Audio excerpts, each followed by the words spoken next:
La paix par la guerre, voilà ce qui s'est passé cette nuit entre Israël et l'Iran sous la férule des États-Unis. On suivra d'ailleurs dans quelques instants une prise de parole du président américain depuis qu'il a écrit cette nuit. Mais on va aussi se poser cette question, qu'est-ce qui s'est bien passé entre hier et aujourd'hui pour qu'Israël et l'Iran acceptent cette trêve, ce cessez-le-feu bien fragile, très fragile, vous allez le voir. On va retrouver tout de suite Claire Cambier et Vincent Wartner. Ils sont à Beersheva, ville une nouvelle fois martyre, très tôt ce matin, touchée par des tirs de missiles. Et où, Claire, le président Herzog s'est rendu il y a quelques instants. Quelle est la situation sur place? Est-ce que les sirènes se sont enfin tues? Et comment les Israéliens autour de vous réagissent à cette trêve, ce cessez-le-feu imposé par les Américains?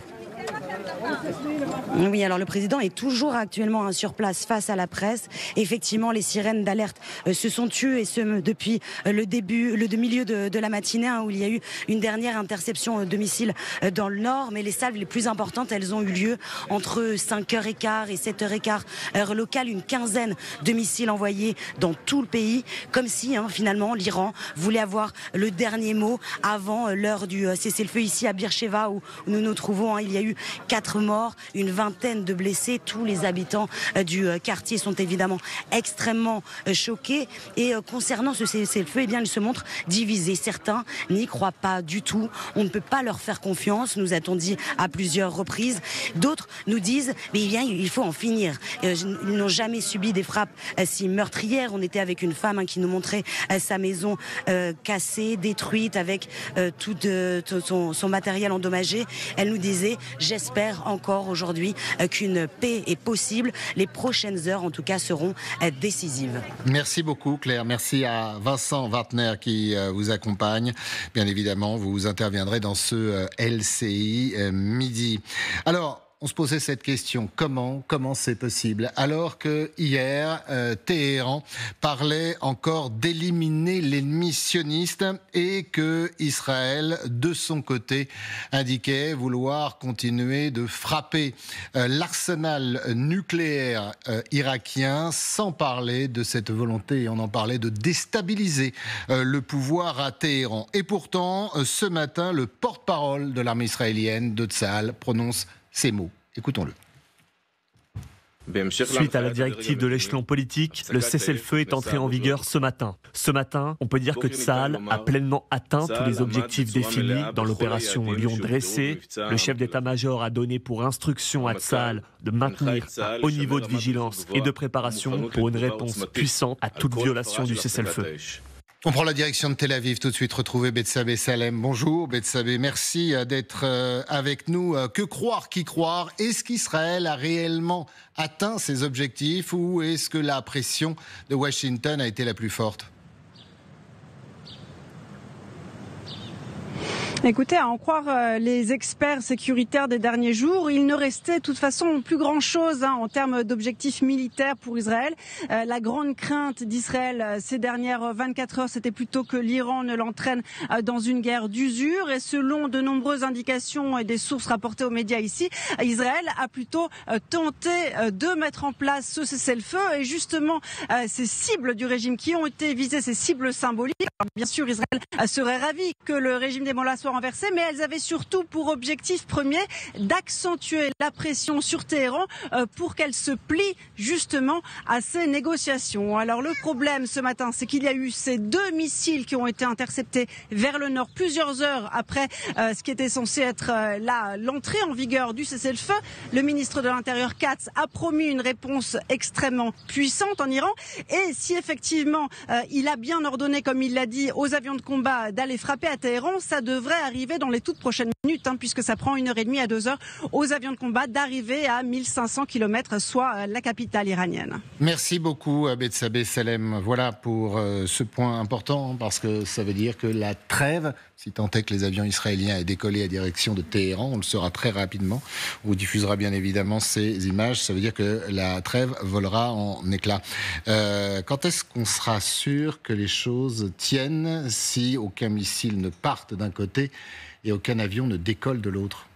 À mon sens, jamais. Alors, à court terme, dans les 24 ou 36 heures, s'il ne s'agit que d'anicroche, on pourra dire que le cessez-le-feu à l'instant T tient.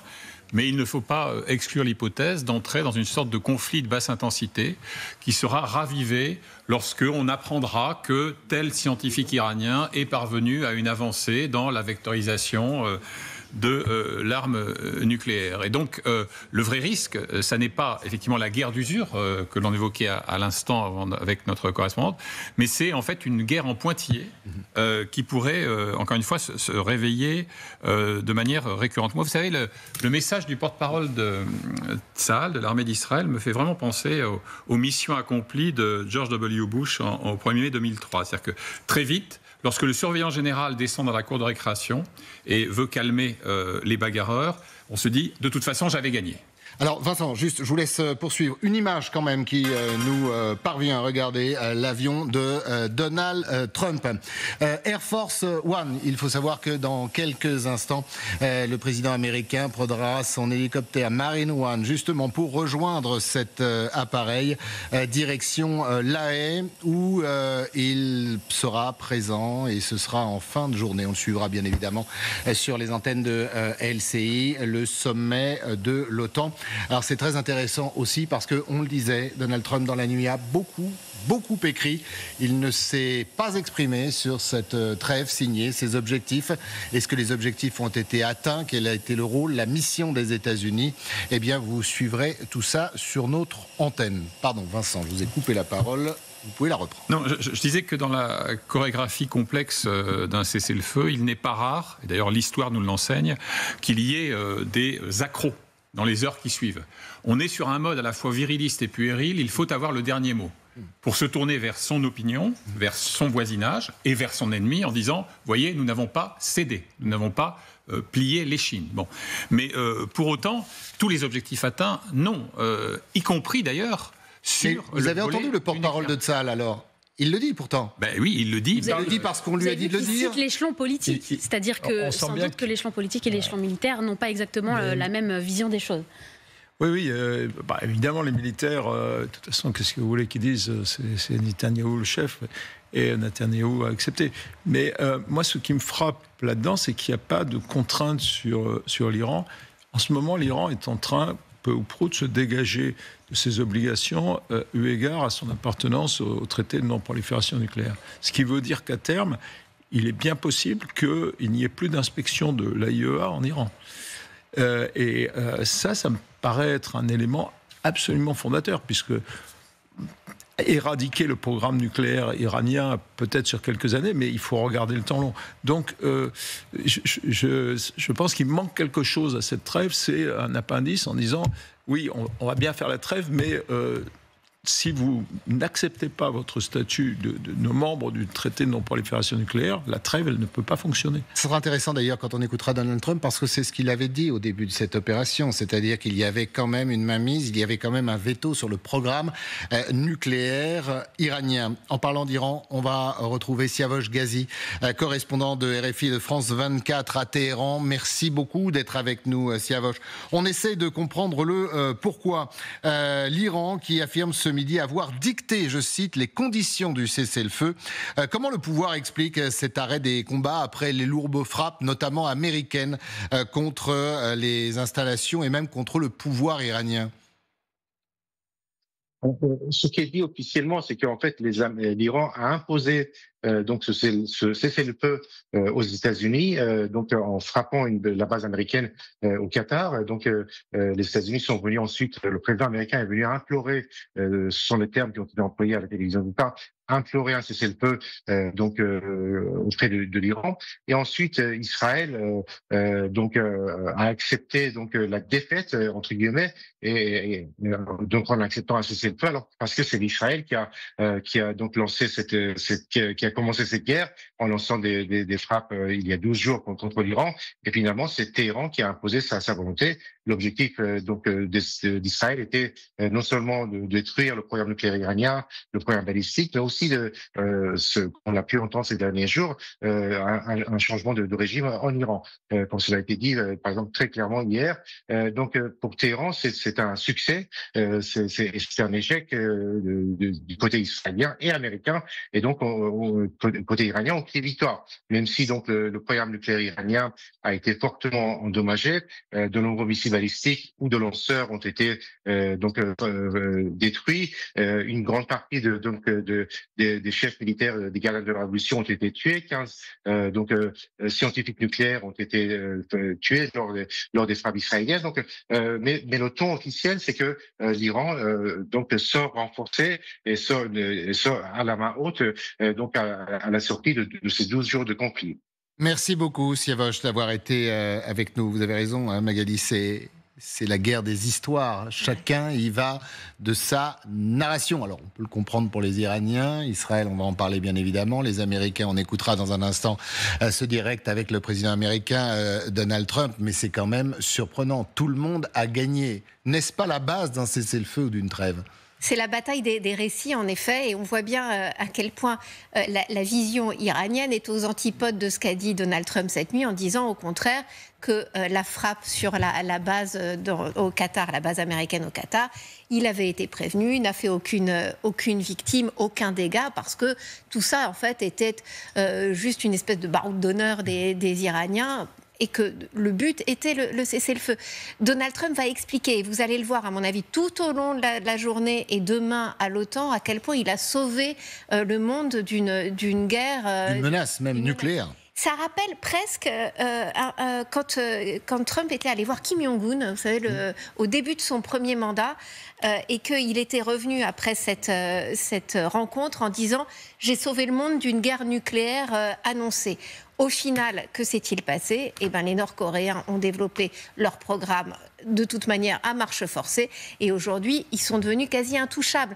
C'est le grand danger, en effet, ce programme nucléaire, qu'il devienne clandestin. C'est d'ailleurs ce qu'a dit Emmanuel Macron tout à l'heure. L'urgence, au-delà du cessez-le-feu, maintenant, c'est de trouver un accord pour pouvoir avoir les inspecteurs de l'AIEA qui retournent en Iran, et pour s'assurer que justement les Mollahs ne développent pas clandestinement ce programme nucléaire.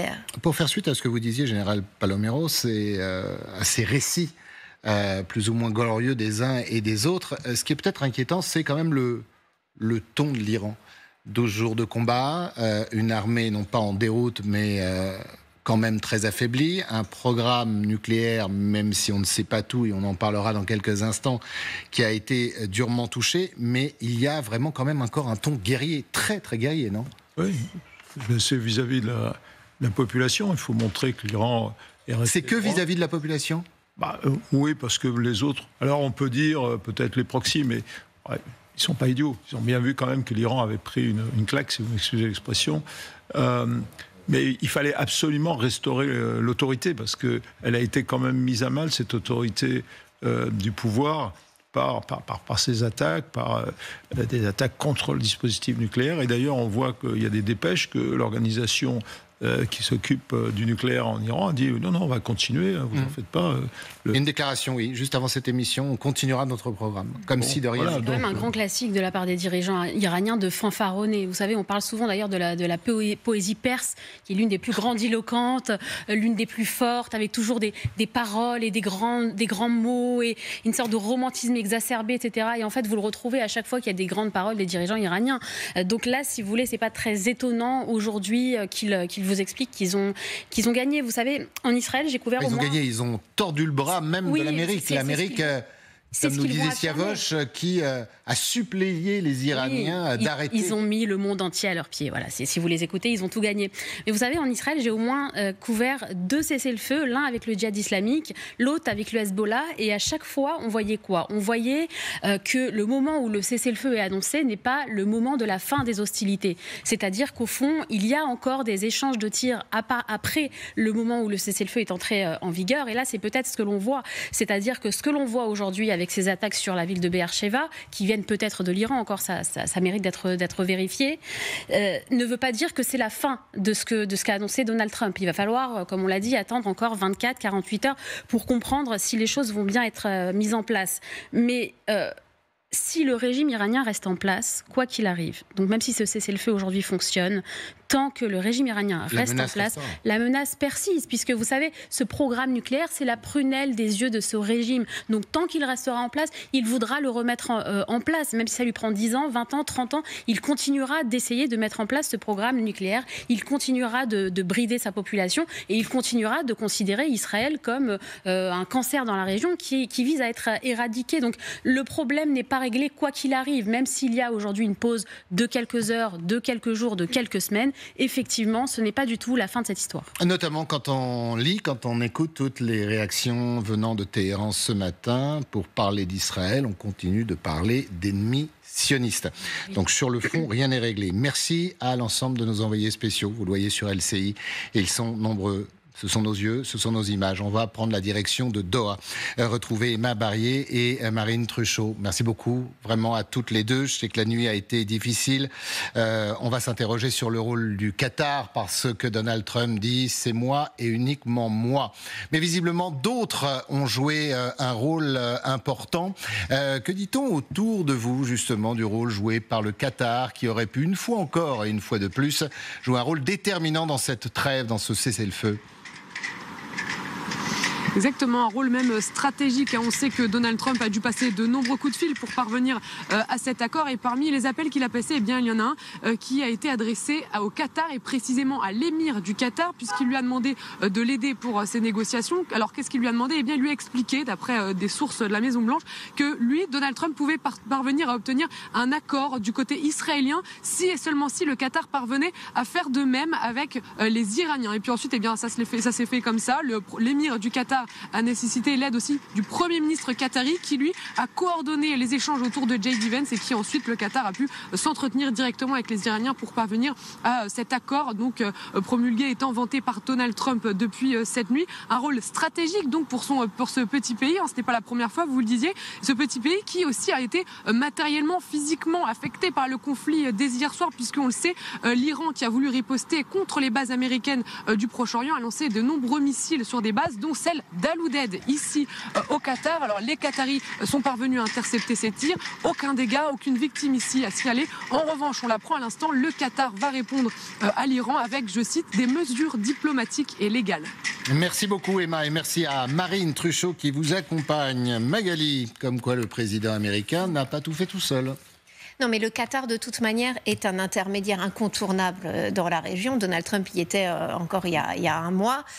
En effet, a joué de toute manière un rôle de médiateur, notamment avec le Hamas. Et évidemment, là, lui qui est juste en face de l'Iran, qui partage en plus avec lui un champ gazier, le Qatar a évidemment tout de suite joué un rôle et a servi d'intermédiaire pour faire passer les messages. Witkoff, l'émissaire de Donald Trump pour le Proche-Orient, est très lié au Qatar. Il a multiplié les allers-retours et par ce biais-là, en effet, des messages sont passés. Il faut bien voir que le Qatar a aussi énormément intérêt lui-même à ce cessez-le-feu. Il n'a aucun intérêt à voir notamment le détroit d'Ormuz miné et parasité par cette guerre, puisque lui a besoin aussi d'exporter ses ressources gazières et pétrolières. Donc oui, le rôle du Qatar a été déterminant. Manifestement, de toute manière, il y a eu un accord, c'est-à-dire Trump a dit aux Israéliens « je vous donne un coup de main et je vais frapper ces fameuses installations nucléaires ». Mais il était clair que derrière, Netanyahou devait aussi céder assez rapidement, ne pas contrarier Donald Trump qui ensuite a pu s'afficher, comme on l'a vu cette nuit, comme le grand faiseur de paix.